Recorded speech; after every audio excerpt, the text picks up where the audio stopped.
There's a part of the fertility journey that is so often overlooked because while so much of this experience is centered around women, the truth is fertility is never just one person's journey. So today we are opening up that conversation in a really powerful way. In this episode, I am joined by Jacky Maughan, and his story brings a perspective that we don't hear nearly enough. After experiencing male factor infertility himself, he shares what it's really like to walk this path as a man. The pressure to stay strong, the quiet sense of responsibility, the emotional impact that often goes unspoken, and all the ways that it can affect identity, relationships, and self-worth. We talk about why so many men struggle in silence during IVF and what that support actually looks like from a male perspective. And most importantly, we explore how men can begin to feel more empowered, more involved, and more supported on this journey too. This is such an honest, grounding, and deeply needed conversation, whether you are navigating fertility right now or you just want to understand your partner's experience better. Welcome to your journey to fertility. This is the podcast that blends science with spirit to give you all the tools you need as you navigate your fertility journey. I'm your host, Jennifer Edmonds, and for the last 15 years, I've been helping women on their journeys to motherhood and beyond. I believe that combining the latest scientific research along with the best energetic and mindset practices will help you to avoid putting your life on hold and bring you closer to your baby. Each week, you'll learn ways to support your fertility and trust your body so that you can stop stressing that you'll never have your baby and finally walk your path to motherhood. This is the Your Journey to Fertility podcast. Hello, welcome back to the podcast. Thank you so much for being here. And I am really excited for you to hear this episode today because Jacky is one of the very few men that I have come across who speak really openly on social media about fertility issues, and especially from those who are diagnosed with male factor. I really wanted to get Jacky on the podcast because he is so unfiltered. He's super funny. He has heaps of advice for other men, and he isn't afraid to criticize the fertility industry and the lack of investigations around men that seem to happen, and especially in his case in particular. After we recorded this conversation, I did ask Jacky if it would be okay to share his social media details, and he said that if you know that your partner is struggling on this journey for any reason, he's more than happy to be a sounding board and for them to reach out to him. So I will list all of that in the show notes. But let's get into this episode for today. Here is Jacky. Jacky, welcome to the podcast. I'm so thrilled to have you here with me. I have known you kind of through social media for a few months now. I think we've kind of touched base over the months, and you have just launched something amazing, which we're going to talk about in a little while as well. But I wanted to say welcome and thank you for being here. And if you don't mind, can we start by learning a little bit about you and what has kind of brought us together in the fertility space? Yeah, of course. Well, thanks again for having me. Yeah, we were following you for a little while, and I think I mentioned this to you. We had a conversation maybe a month ago, and we were back and forth on messages on Instagram, I think. And me and Eleanor had been watching your stuff. And I think just before I go into the intro, just to kind of touch upon this, what really resonated with your content is that you just made it relatable, and you came across you tried to add elements of humor to your content it's such a tough subject matter, and the whole conversation on infertility can be a bit doom and gloom. And I understand, obviously, it's a difficult topic to talk about regardless. If you're talking about or involved in infertility or the fertility world, it's a struggle, right? But you added a really nice, refreshing edge to it, which we loved. And we might have even taken some inspiration with some of our stuff that we do in our stories and stuff. So, yeah, thanks for that. But yeah, Jen, thank you so much for having me. A little bit of an intro on myself. So I'm Jacky. I'm one of the co-founders of Illuma. Illuma is fertility community. I'll come on to that in a second, but we're trying to essentially create a space to help people not feel so isolated. And we were on a 5.5 year, it was just under 5.5 year fertility journey, me and my wife, which started in around March 2020. And we didn't think anything was wrong at the start, and just kind of, let's see what happens. I'm not going to go into it. We'll probably go into it in the podcast, but long story short, went through 3 rounds of IVF. We had 3 losses. We did several things, Eastern medicine, Western medicine. We literally tried everything. We found out we both had kind of like, how we describe it is the full house of bingo of infertility on both sides, myself and my wife. So we did a lot of work on ourselves, and we eventually, after a lot of struggle, we got our miracle in October last year. We had Archie, who was born in October last year, and we couldn't be more grateful. But what we found during that time was that we felt as a couple and also as individuals, and speaking personally as a man, we didn't feel supported emotionally. There's so much clinical support and advice, and when it comes to the clinical side of things, we found there was maybe so much information. It's information overload, which I'm sure you understand that side of things. But when it came to the emotional side, the human element of this, we felt that we were, I wouldn't say let down. We just didn't feel supported, which brought us on to launching Illuma. And we just started by posting some of our experiences on our new social media page and just seeing if it got traction. And we realized that this conversation resonates across the board when it comes to fertility. So that's a little bit about me and kind of why we're doing this. And obviously we crossed paths on social media because that's kind of the outlet, right, where you get your message across. And we just loved your content, and we were back and forth, and now it's brought us to this podcast conversation. So thank you so much for having me. I really appreciate the invite. Oh, thank you, Jacky. That's so kind of you. And I think it's one of those situations, right, where if you don't laugh, you'll cry. And we all do cry a lot through the journey. So we need to add a little bit of dark humor into there as well. And I just think, like you said, it's such a heavy subject matter. We need to bring a bit of lightness to it. And I appreciate that. And you guys do as well. So thank you. One of the things I guess I was really drawn to you guys for was the fact that you were so willing yourself to put your face to the fact that you had struggled to have your family. And when I started going through IVF, it was 2017, I think it was. And there was no one injecting themselves on Instagram, back then.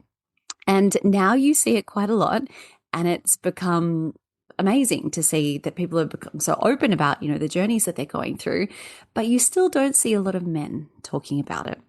And I get asked all the time by my students, so who can my partner talk to? Is there anyone that my husband can go and speak to get support? And like you said, exactly as you said, you get the medical side of things supported really well, don't you? It's information overload.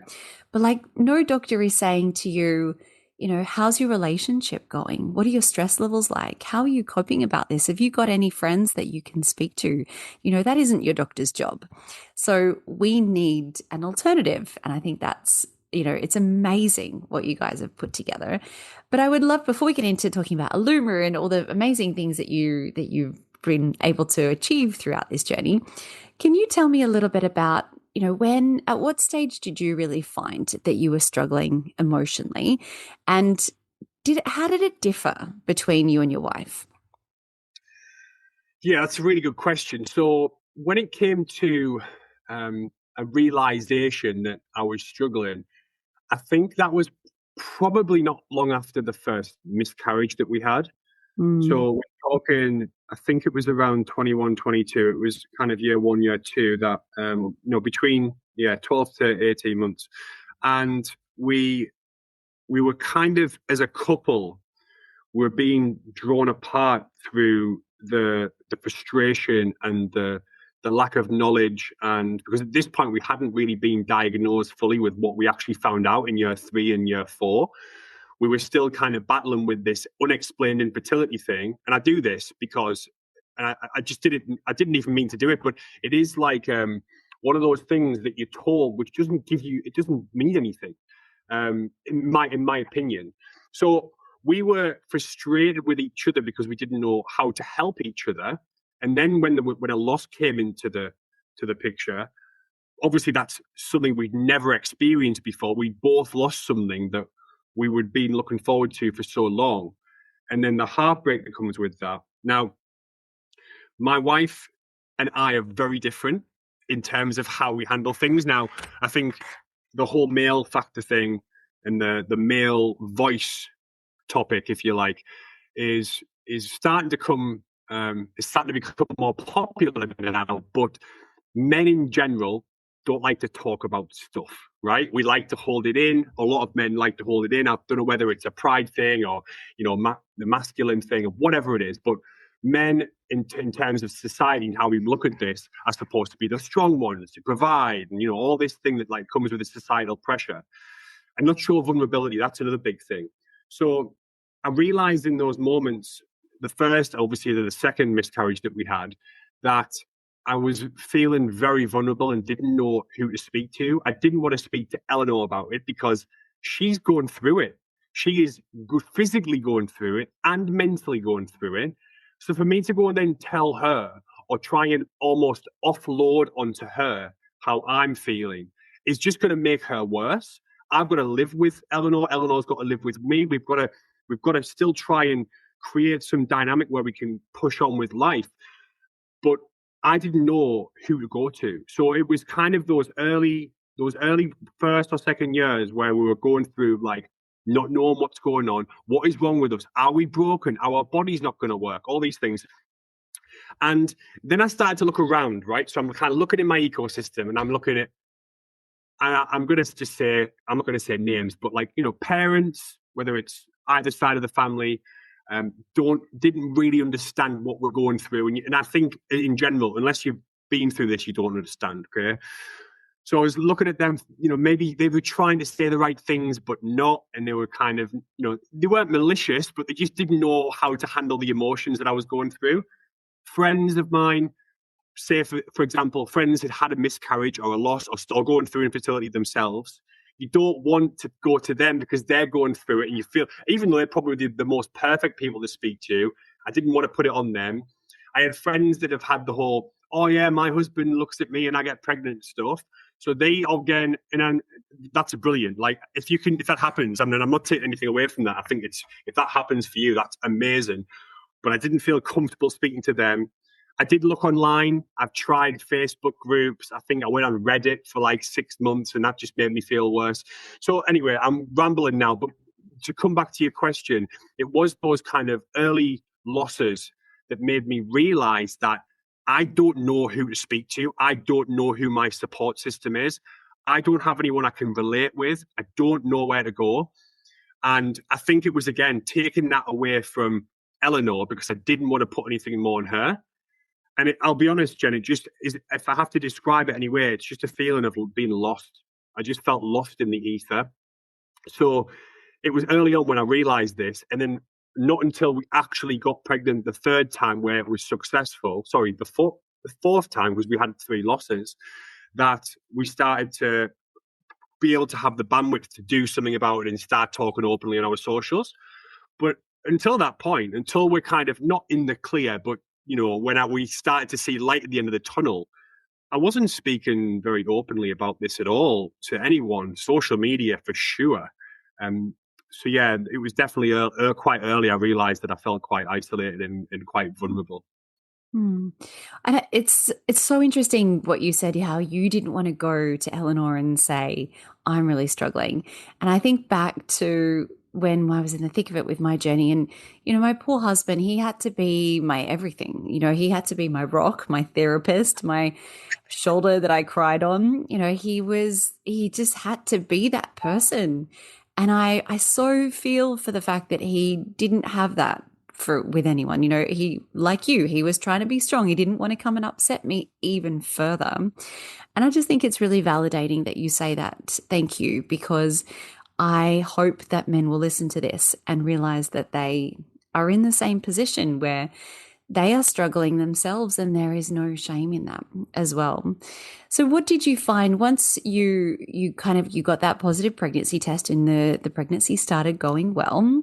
How did you then start to resolve a little bit of what you've been through? Because 5 years, we don't discount the trauma of loss and the endless tests and procedures and cycles and everything. And yes, what Eleanor went through was full on, but what you went through was awful as well. So how did you start to kind of get your life back, get your relationship back and feel like a real person again? So it came it's not like a moment where we realized, oh, we're out of the woods. I think even when Eleanor was pregnant this last time, it wasn't actually until he arrived that she was able to kind of make it tangible, right? But in that journey from the transfer in January to when he arrived in October, I think when we got past that 20-week mark, that's between 12 and 20 weeks, we really started to be able to see ourselves again.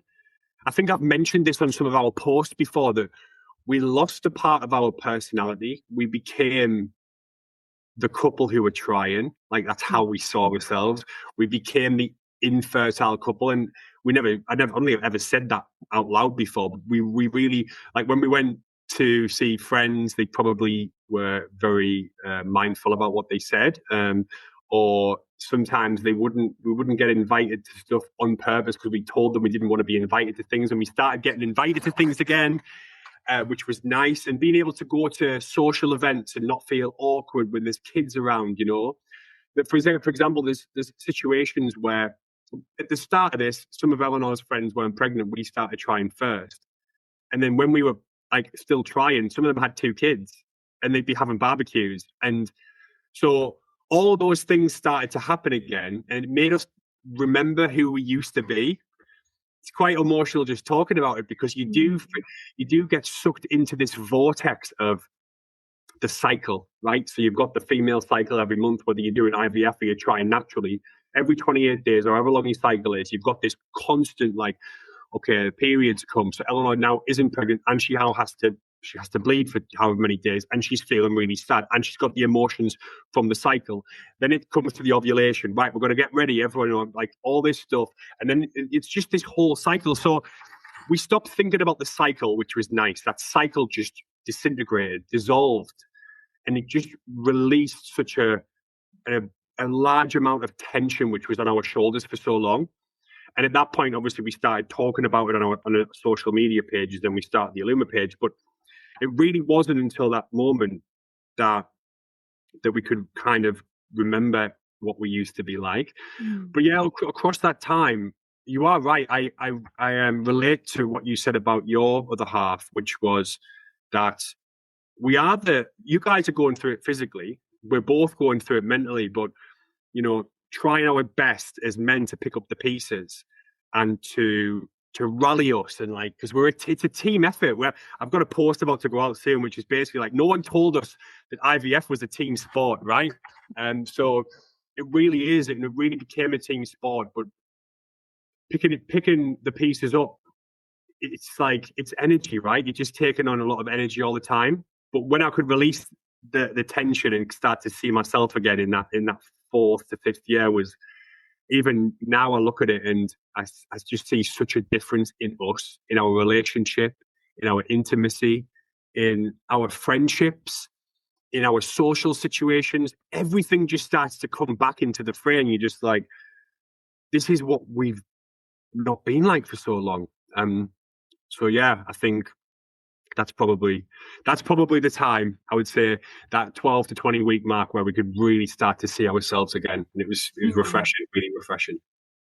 I wonder what you would have said if we'd recorded this podcast 2 years ago and you were still in the thick of things, and I asked you, how does that feel when your friends aren't inviting you to things because they've had 2 kids in the time that you haven't even had one? What would you say? I know as a woman how that made me feel, or as a person, but how did that make you feel? Well, in their defense, we kind of told them. So we kind of said, if they planned trips and stuff and they got away with like 2 or 3 families or whatever, and we would say, like, we know we're invited. Of course, we're going to be invited, but we proactively kind of said that we appreciate if, like, we didn't, because of obvious reasons. And it's lovely they do, but it doesn't make it any better, does it? No, I'm not. Of course, and I know what the question is, but no, it doesn't. If you'd asked me that like 2 years ago, I would have been devastated. I would have said, I'm devastated that this is the situation. But we we realized in the midst of this, we start saying yes to stuff. Like, for example, Eleanor went to, it was about 3 years in actually, so this is about the right time this question, hypothetical question would have been asked. But she got invited to something where I can't remember what sort of thing it was, but it wasn't a party, but it was loads of kids, right? So it wasn't a christening, it was like a children's thing, and there was like all the mums with the kids. And then Eleanor went thinking, you know what, I'm going to be brave. I'm going to go and I'm going to do it, and it's going to be fine. And she had to leave. She had to leave after about 45 minutes, an hour. And she called me and she said, I can't do it. And she was crying. And that, yeah. So basically, back to your question, it's like when you're in amongst it and someone texts you a kind message to say, look, I know you're going through it, but I'm pregnant, someone you know, and it's like a thoughtful message. They want to tell you first before they do any announcements or whatever. And it's this feeling of being really happy for them, conflicting, really happy for them, but at the same time being so sad for you, being so sad for yourself. And it's such a conflicting mix of emotions.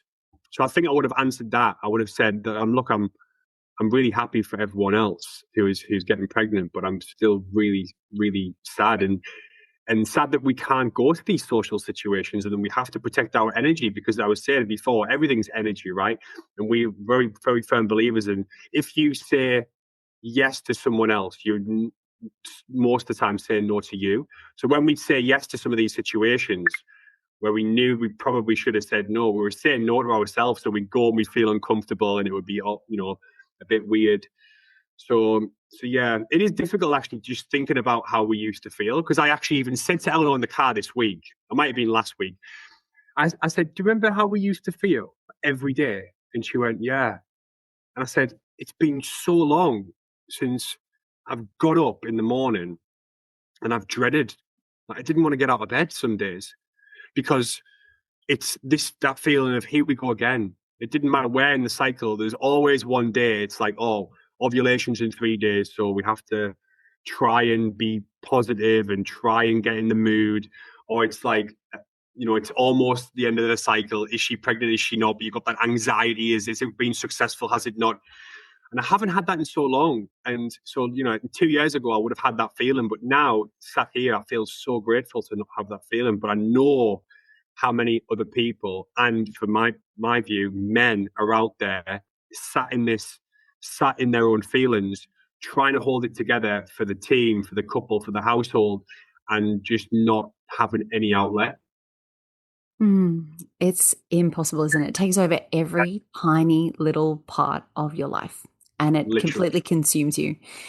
And that, what you said, is so relatable. And when you got the diagnosis, so you said you had was it the whole kit and caboodle of diagnoses? Yeah, we say that the full house, the bingo full house in Fertility. It's an exaggeration, a bit of an exaggeration, but sorry, I'll let you ask the question. No. I had a similar issue. We were not unexplained. We had male and female issues. I want to ask you, because, we know that male fertility issues account for up to half of fertility concerns these days within couples, and it is not talked about enough. And I don't think that men are having this conversation with their mates at the pub, what's your sperm count like? So I want to ask how you felt when you got that diagnosis, and what did you think that you were going to have to do, or what did you think your future would look like when that happened? So I remember this pretty well, and so just to give a bit of context, we tried for a year. We went to the NHS, which is, for people who don't know, the UK kind of health service, national health service in the UK. And they basically do, if you have tried for 12 months, they'll do basic tests. So they do blood on Eleanor, blood work, and they do a semen analysis on me. And mine came back. All the numbers were fantastic, but one number was really low, which was the morphology. It was 1. Now, the minimum in the UK, this is the NHS guidelines, is should be at least 4 above. So that's basically a percentage that have got the right shape. So one or under % of my sperm were the right shape, which is super low. But they said if you'd had low sperm count, low motility, etc., it'd be a problem. But you got millions, you got hundreds of millions, so don't worry about it. It's fine. You only need 1 sperm. So obviously we didn't know anything at the time. This is 12 months in. We were super naive, didn't have a clue about the stats or the numbers, or we had done no research really. Or Eleanor had, but I hadn't. And at that point in time, I was still, as a man, going, "It's got to be her. It's not. It's not the. It's not me." Like this is the view that I had, and a lot of men do have. And I don't mind admitting it. I feel stupid now saying it, but this is just how society is kind of structured. It's that someone can't get pregnant it's because the women have a problem. Well, I don't know, it's getting better now, but anyway, sorry, I digress. So the time Eleanor went to do her acupuncture, she was getting acupuncture at the time, and her acupuncturist, I mentioned his name as well because he helped us out quite a lot. It's Ian Stones from Test Him. Big up Ian. He mentioned to Eleanor in passing, he went, has Jacky been tested for anything other than a sperm analysis? And Eleanor was like, no one's mentioned anything. And he saw the semen analysis. He went, you should probably get a DNA fragmentation test. And Eleanor was like, what's DNA fragmentation test? And she come back and told me, and I went, what's a DNA fragmentation test? This sounds like a load of waffle. And anyway, we went down this rabbit hole. Ian kind of introduced me to someone who could do the test. I did the test. It came back and he said, would you like to do a rundown of the results when they come in? I was like, yeah, fine. No, just thinking nothing of it. It'll come back. We'll be sweet. And we booked it in. It was at our old house. I'm sitting at the computer, just like I am with you now doing this podcast. And Ian comes on and he says, we've got your results. It's not good. And my jaw drops and I'm just like, what? And he goes through this over half an hour, 45 minutes. I mean, in layman's terms, I've got a pencil here. The results are supposed to look like this, right? Mine was the opposite way. It couldn't have been any more the opposite way. So the ones that should have been good were really bad, and the ones that were bad were good. So it was completely outweighed. This is to kind of put it lightly.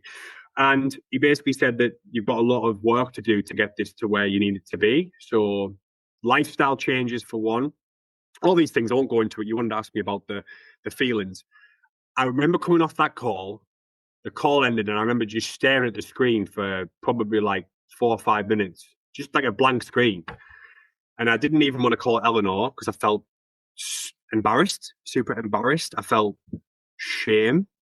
This isn't like a proactive thing. This was just like a reflex. I felt that I'm letting her down. And I've described this sometimes as like we passed the baton to each other. So at the start, Eleanor was taking the baton because she's like, it's her, she's getting pregnant, it's her fault. It's the fault game, right? And then I had this result, and then she passed the baton to me. But at the time, I was sat at this computer and I had the baton, but she didn't know. So I had to explain it to her that I've got a problem, I need to sort it out. So the feelings were all over the place. And I would say it took me probably 3 to 4 months, maybe even I would say 6 to really come to terms with it. I was doing all the things like wouldn't go commando, no heat down there, no saunas, all these things. I even ended up going to another appointment and then found out I had a varicocele, so I had to have that embolized as well. So it was lifestyle changes, diet, food, drink, all that stuff, alcohol. And then there was a varicocele, which is another thing. And it went from 1 to 6. So I did make a massive improvement. But the feelings, which is your question, were a struggle. I think that was the time I struggled the most. And I went inwards. I think I mentioned before, I didn't actually go into it. Eleanor and I are very different. She likes to talk about things and get them off the chest, whereas I just like to go inwards, or I like to just put it into something else, whether it's, and I did do this, I channeled it into the gym. I channeled it into running, doing hard stuff. So that's kind of how I wanted to do it. But then I had to have this conversation with Eleanor after that call with Ian and explain to her that I've got a problem. And that was, again, another level of kind of disappointment and feeling like I'm letting her down. Like, and I'm sure that's how women feel when they do a cycle of IVF or ICSI or whatever it is, and then it doesn't stick. Because Eleanor said to me at times that she feels like her body's failing her, or my body isn't doing what it's supposed to do. And that's how I felt in that moment. I felt my body is failing us. It's failing us having a family. And there's no feeling like that. It's just, yeah, devastating. I really appreciate you saying all of that. And I also love what you said about how you you got the result, and you're like, oh no, it was still not me. Like the doctor said, it was fine. And how Yeah. frustrating! How frustrating is it that this is like the one semen analysis gets done within the entire sequence of events that go into a fertility journey, and it's like, oh yeah, cool, he's fine. And then lo and behold, we do a little bit more digging, and these things more often than not get found. Oh, it's so frustrating, isn't it? Oh, But you know, the even worst. you had that reaction as well. It can't be me. Yeah. No, but I look back now and I think, you foolish man, you foolish. I feel still like a boy. You foolish boy, because now obviously I'm kind of in this space, doing what we're doing, and I'm actually having conversations. We're having conversations with all sorts of people, whether it's with the clinics or with people going through it, and we're finding this across the board that men don't only, and this is not all men, I'm not generalizing, but men don't know enough about this. And even when, and I've heard many cases on this front, even when men are not persuaded, but encouraged by their other half to go and get a test or do this test, they're actually saying no. They're refusing to do it. You've got these women who are doing everything they can. They're on 15 different supplements. They've stopped drinking this and they've stopped eating that. And they've had a laparoscopy. They've had like all the high causes, all these things that you've got to do. And still men are going, no, it's not me. And just refusing to go and do tests. And, let's be honest, the lads' tests are pretty easy in terms of what we've got to do, right? We haven't got to do much in terms of what you ladies have to go through. And I've seen it with my eyes. And that needs to change, Jen, in my opinion. That really needs to change. And I'm not blaming men. I'm blaming the way we've got like this. It's this society that we live in, that we've been brought up. Even if you look back, 50 years even, it's not even that long. It was always the women's fault. It was never the men's fault, But now we've got the information, we've got access to technology, and I feel like we've got all of that stuff. But when it comes to the educational side of things and the information, that isn't getting across to the lads in a way that it should do. And so I'm going to bang that drum as much as I can, and I really want to try and make some progress in the male fertility side of the conversation, because I think it's lacking massively. It is. And thank you. And keep banging that drum and shouting, because we need it as much as possible. But I wanted to ask you on that as well. I hear from a lot of women that they struggle to get their partners on board with all right, we need to make some lifestyle changes. And not all the couples are struggling in this way, but a lot of the time it's like, okay, well, like you said, the woman is doing the 15 supplements and cutting out drinking and all the things. What sort of advice would you give to a woman whose partner isn't really on board? Like if it was presented to you that, perhaps you needed to do this, that, and the other, and you were feeling resistant, like how can we start to get men to get it? Oh, that's a hard question. Putting me on the spot there. Oof. And I'll I'll try and answer it as best I can. But just to give you an understanding of my journey, because that might maybe lead me on to the answer. As I mentioned previously, my opinion on this was that it definitely can't be me. It was like it was a reflex that it's not impossible, but surely it's not me. It was like this natural feeling. And it wasn't until Eleanor came to me and said, Ian said you should get this test. And I looked at the test and she put it in front of me, and she really she held my hand. I think that's maybe the answer. I think for women listening to this, if your other halves aren't being too bullish on the test side of things, or taking ownership of their fertility health, especially when it comes to lifestyle change, things like low alcohol intake or processed foods, energy drinks, certain proteins, or all these things. I think it's not their job or their duty, but if they really want to push that side of things, they need to take the lead. They need to be the leader, because when it came to Eleanor, she led this whole thing. She led me to the DNA frag. She then led me through that DNA fragmentation test to do the extra test where I found the varicocele.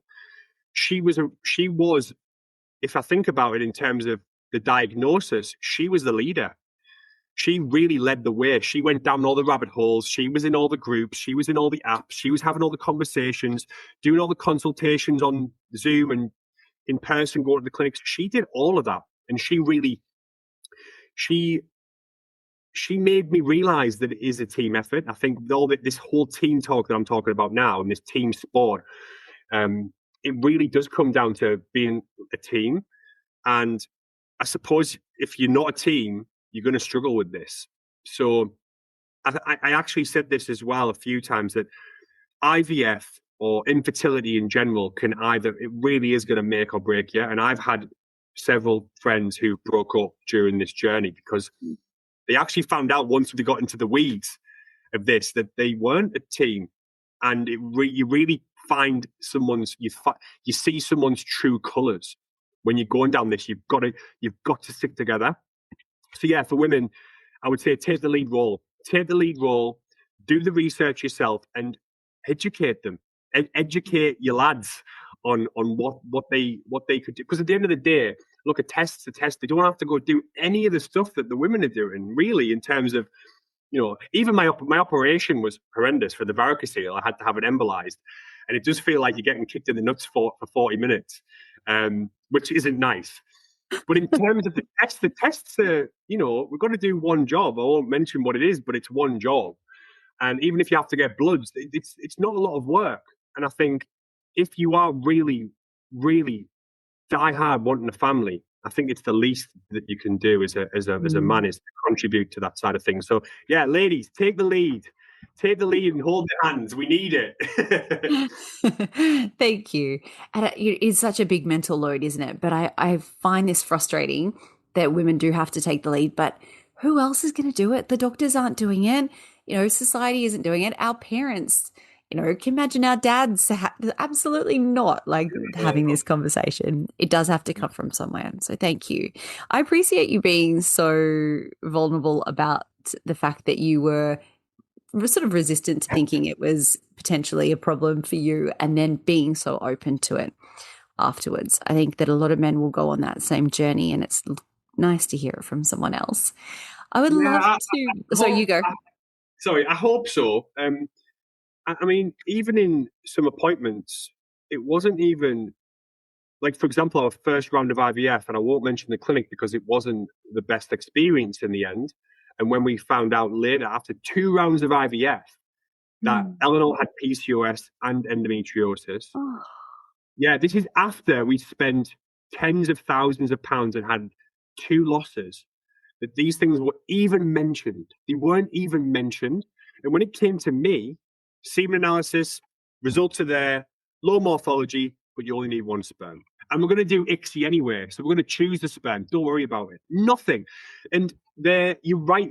What you said there, I want to touch upon that again. The clinics, or whether it's in the UK, NHS or private, they are, I would say, they just need to do a little bit more work on the investigation side. And not even just saying you need to do the investigation, actually just telling people or letting people know what is available. Like, even just the simple conversation of, have you done this? Did you know? Like, a few did you knows. Did you know that male DNA fragmentation can be a problem? Did you know that polycystic ovaries, blah, blah, blah, blah, blah, right? Just a few little pointers. Those 2 or 3 things could have saved us. We're not going to look back because we've got our little miracle now. And I don't like to look back that much and dwell on it. I mean, I look back, but not dwell on it. But a couple of conversations with a clinic at the start could have helped massively. But the thing is, you're right. You're absolutely right. And those conversations aren't happening. And I hope they do more in the future. But because they're not, the women in this team need to take the lead a little bit more. But also, that is a good question. But I think as men, we need to also take more responsibility for our side of this. It is 50-50, and it's becoming more apparent now that it really is a 50-50 infertility problem. So I hope a clip of this gets out and we can get some lads to take a little bit more ownership of their side of things. I wish that was an isolated story. I hear that all the time. That Yeah, I know. and myself as well. Like we had such minimal testing done before we were thrown into a round of IVF, which wasn't successful. And it's just, okay, well, this is the only tool we have. Let's just do that. Doesn't matter if it doesn't work. We can just do it again at the attitude sometimes. And you're right, not all clinics, but there are a lot around, sadly, that will do this. Yeah. Jacky, I would love to talk about Illuma. Can you tell me what was the catalyst for bringing it? Well, first of all, what is it, and how did it all come about? Okay, I'll start from the beginning. So we, as I mentioned, we started posting our story online in around early 2025 when we got pregnant, and we started, I said again, trying to come back to ourselves and kind of find out who we were. But we also realized there was a big problem in this fertility space, and we wanted to try and fix it. That problem of isolation for both men, women, and we call it the team, right? Because you are a team. So we started these conversations online, and we were getting, like, really early on. We had like millions of views on our videos, and we are like, "Whoa, this is ridiculous!" Like we didn't expect it. We just wanted to. If we could help a few people, that would be great. But the traction was really good, so we're like, "Oh, okay, let's try and build something that can help people." The reason we started doing this, and one of the catalysts, was Eleanor had been on several fertility apps. I'm not going to mention the names, there's loads of them, but she'd been on maybe 4 or 5, and she'd left them all because she found that it was quite a toxic environment. She never resonated with the apps are beautifully like designed and everything looks great, but in terms of what she was trying to get in terms of value, she wasn't getting that. She was actually coming away worse, whether it was like negative dialogue in there, or women bitching about their other half. So it was just loads of stuff. She wasn't really getting it right, what she wanted. And from my side of things, as I mentioned, there wasn't really anything for men. There wasn't really any male focused apps or whatever. So like, why don't we do something for everyone? So we started this online community on a third party. Can't remember what it was. It was called WAP, I think. It was like an online thing where you can just set up a space and people can just join with an email address. What we found is, this is back in August last year, what we found is, because you had to go in, you had to type, and your name came up and your email came up, or we can't remember what it was one or the other, the people weren't interacting. And we found that because we were putting polls up of like questions, and we're getting loads of people going on these polls and answering the questions. But when it came to us trying to start conversations in there, it was non-existent. And there was only maybe 3 or 4 people who were really constantly back and forth. And then we started getting infiltrated with people trying to sell trading courses and, oh, you can make £1 million overnight. And we're like, right, this isn't going to work. So we took that down, back to the drawing board. We said, right, if we're going to do this, let's do it properly. Let's build an app where we have full control over everything. So we wanted to integrate 4 main parts, which we found useful. And so those 4 parts, we narrowed it down. The first one was community spaces. So each part of this fertility conversation, or part of the journey, is a different conversation. Sorry. So you've got trying to conceive, which is a general one. You've got IVF and treatment. You've got the other one I'm really focusing on is male fertility, the male conversation. You've got fertility preservation, people who are just trying to freeze eggs because maybe they haven't found their other half, or freeze embryos. Miscarriage. You've got all these different conversations. And if you go into groups and everyone's talking about everything, then there's not really any direction. So we're like, why don't we create these groups? But then within the groups, you can then connect with someone. So if you're in a conversation with someone saying after loss, which is a miscarriage group, you can then message that person privately and take that conversation offline. So you can have that conversation away from the group. Now, a key part of this is what we found in that first part was people didn't want to speak because their name was there and it said their name or said their handle or their email. So we integrated an anonymous tab. So when you come to the app, you can either sign up as anonymous, or when you're in the app, if you want to go anonymous, you can just go into the settings and toggle the anonymous tab. And when you go into the group, you can just type whatever you want. You can say whatever you want and no one will know who it is. The uptake on that has been brilliant, but I'll come on back to that in a second. The other part of this is the mind space section. So Eleanor and I both found a lot of use in guided meditations and affirmation tracks. Eleanor was I had like a YouTube playlist of all these different ones where she was like going in the bath and she'd listen to one, or when she was in the car, she'd listen to one. Even on the way to the clinic, she'd have one going on the car radio, the car stereo, which is basically about talking about implantation, all these things, really trying to help you with just the psychological element of this is huge. So we created that, we scripted and recorded our own guided meditations and affirmations.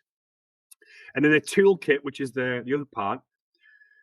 Eleanor is the leader in this, but she downloaded about 4 million PDFs from Etsy. She downloaded courses, all these things she found online, and she found the best bits, recreated it herself, and has created her own toolkit on there. So it could be anything from emotional journals to appointment planners, questions to ask at your next appointment, all these things.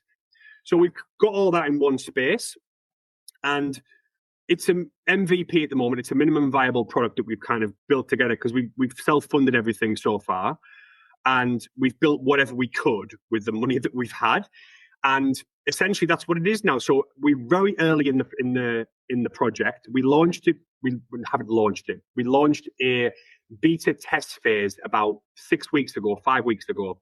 We've got about 70 or 80 people on there at the moment, and it's a beautiful community. Everyone's been really supportive. Everyone's been really, I'm not going to use the word positive because it's obviously a very negative situation that everyone's in, but everyone's helping each other and leaning on each other. And that's what we want. Even in our community guidelines, when you come on, we're very specific about the sort of environment and the energy we're trying to create, which is a very supportive one. We don't really want to attract the negativity and the things that Eleanor experienced in the other apps she's tried. So that's essentially what it is. We've created an app. We are very early in the process, but the early feedback has been brilliant. We are now having conversations with all the people who are on the app. We're basically talking about their journeys, what it's looked like for them. Because this is another thing, Jen. What we've realized is our journey is one thing, and we built this based on our journey. But now we're speaking to tens of other people, men and women as well, and we're realizing that the emotions are very similar, but the journey to get to where they are, where they want to go, is so different. With every single call that we've done with these amazing people who are currently testing the app, the stories are so vast, and we can relate to them. But the things that they need and they want or would like to see in the app are different to what not different, but maybe slightly, they could do with some tweaks, or some things maybe need to be added, or some things taken out. So anyway, that's what Illuma is. And what we want to be is we want to build the fertility community that we were missing when we were doing it. But at the same time, we know there's a lot of these sort of things out there. We're trying to be different in a way that we want to support the whole team. And when we say the whole team, I've mentioned the people going through it. So let's just say a male and female couple. But then you've also got everything else around them. So you've got friends and family who are supporting them. They don't know what to say. We've created a group which is for friends and family only. So friends and family who are supporting their loved ones, or sons, daughters, whatever, they can go in there, or colleagues, they can go in there and talk to each other, and they can have a conversation with each other. We've got groups, you've got the whole ecosystem around them, friends, family, colleagues, everyone's affected in some way, and we want to try and create a space which is that safe, supportive community for everyone. So that's what Illuma is in a 5-minute nutshell. And what a beautiful thing you guys have created after such a difficult and traumatic journey, to have something that's, obviously you have your beautiful little boy, but to take your experiences and to make others who are still on their journey feel more supported and less alone is incredible, Jacky. You should be so proud of everything you guys have done. How can people learn more about Illuma? So if they think it sounds amazing and they want to jump in, are you taking other people as test guinea pigs at the moment, or how can they learn a bit more about it? Well, yeah. So for starters, you can find us on all the social media platforms, TikTok, Instagram, at Illuma Fertility. At the moment, we've got a small group in there. We're going to be testing for another 3 or 4 weeks. And we are going to be continuing these test groups. So I'm going to be in the next week or two. Actually, no, this is going to be coming out a little bit later. So if you head over to our social media now, we will have a link there to sign up to be one of our testers. We would love to have you there. The more the merrier, because the more feedback we get, the more we can create this app for you or for people who are going to be in your shoes maybe in a year or 2 years. We also have a podcast, which we launched last year. And that's essentially a kind of,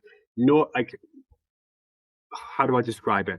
We're trying to create a conversation around fertility, which is real people speaking to real humans going through it or who've been through it and come out the other side. We're trying to speak to, or we are speaking to nutritionists, dietitians. We had acupuncturists, anyone who's we found to be useful, or people who've come to us who've got some value. All we're trying to do with everything we're trying to do is we're trying to create value for people who are in this. So our podcast is called No Straight Lines, and it's available on YouTube, on Spotify, all the platforms. But yeah, in terms of the app launch, the official launch, we don't know when that's going to be. But right now, if you'd like to test the app, please head over to our social medias and just check our link tree on our profile. You can sign up there, and we'd love to have you on the app to test it out and give us some feedback. Amazing, Jacky. I will link up all of your socials just so people can just scroll down and click and jump straight to it. So we will do that. As we finish up, I want to ask you, what is the one thing that you wish someone had told you at the very start of this whole journey? Oh, you've come with tough questions today, Jen. I like it. So if I had to put my finger on one thing, I would just come back to the male fertility conversation, which is that I wish someone had told me that you are responsible as well. This is not just on Eleanor. This is a team effort, because it did take me some time to realize that. And I think, going back to what I said before about those feelings that I had when I had that DNA fragmentation result and I was just distraught, I feel like I would have been able to handle those emotions a little bit better if I had understood at the start, or kind of had some responsibility.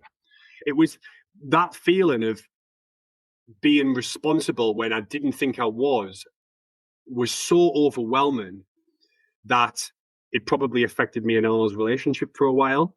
I think it. I mean, I don't know if I was depressed, but it felt like people describe depression. I think I was probably going through some sort of depression at the time. And I think if someone had told me that early on, that this is a two-way street and you're also responsible, I think I would have been able to do some things earlier. I might have took some more responsibility on the research. I might have been able to help Eleanor when it came to going down all these routes and investigations, because she did everything. And I do feel guilty for that still. But yeah, I think I wish someone had told me that this is a team effort as well. And let's hope that every man who comes across this, if they're going to take one thing from this podcast, let it be that. Thank you. Fingers crossed. Jacky, thank you for being so open about everything that you've been through and for making other men feel less alone in this whole space. I think it's incredibly valuable what you and Eleanor have put together. So I want to say thank you again just for being here and sharing your story and everything that has gone along with it. So big thank you from me. Oh, no, Jen, thank you so much for having me. I think what you're doing is fantastic. I'm still following, even though I'm not in the thick of it now. I love what you're doing, and I think what you do is create a lot of value for people, and you really bring the barriers down for others who are out there seeing a lot of conflict and information. And you bring it again. What we're trying to do, you bring a human element to this, because it's not. It is obviously very clinical, but you bring that human aspect to this, which I think is missing. So yeah, thank you again for having me. It's been fantastic to speak to you, probably for a full hour uninterrupted. And yeah, I'm sure we'll be seeing much more of each other in the future. I look forward to it, Jacky. Thank you so much. Thank you so much for listening right to the end of this episode. Now, this is one that I think we really need to share with as many people as possible, because I cannot remember a single person that my husband spoke to over all of the years that we were struggling through infertility and IVF. And it would have been so much easier for him to see men speaking about this topic so openly, just like Jacky did today. Next week on the podcast, we are diving into this concept of being able to trust your body again after loss, infertility, treatment cycles that haven't been successful. And how do you begin to believe that your body is actually capable of bringing your baby home? So I can't wait to have you back next week for that episode. But until then, I am sending you all of my wishes as you continue your own journey to fertility. The most common thing I hear from students who are on their fertility journey is that the stress of trying to conceive has taken over their life. Your days end up being filled with endless appointments, navigating pregnancy announcements. You're trying to eat right, take all your supplements, and it is all you think about from the moment you wake up. I designed the Element Fertility Yoga course to support your body, your mind, and your mental health in 3 important ways: to synchronize your hormones, increase circulation and blood flow, and to help regulate your nervous system. But on top of this, the greatest gift that you can give yourself throughout this journey is a sense of peace, to help you calm your mind and just make this process feel easier. Every single one of my students tell me that this is the first thing they notice after starting a yoga, meditation, and breathwork practice. But on top of this, you have the amazing benefit of actually supporting and increasing your fertility. Studies have shown that those participating in mind-body programs as they're trying to conceive have success rates 3 times greater than those who don't. The course I've designed walks you through natural conception as well as fertility treatments and IVF cycles. And the best part is you can work through it at your own pace in the comfort of your home. The practices start from just 10 minutes per day.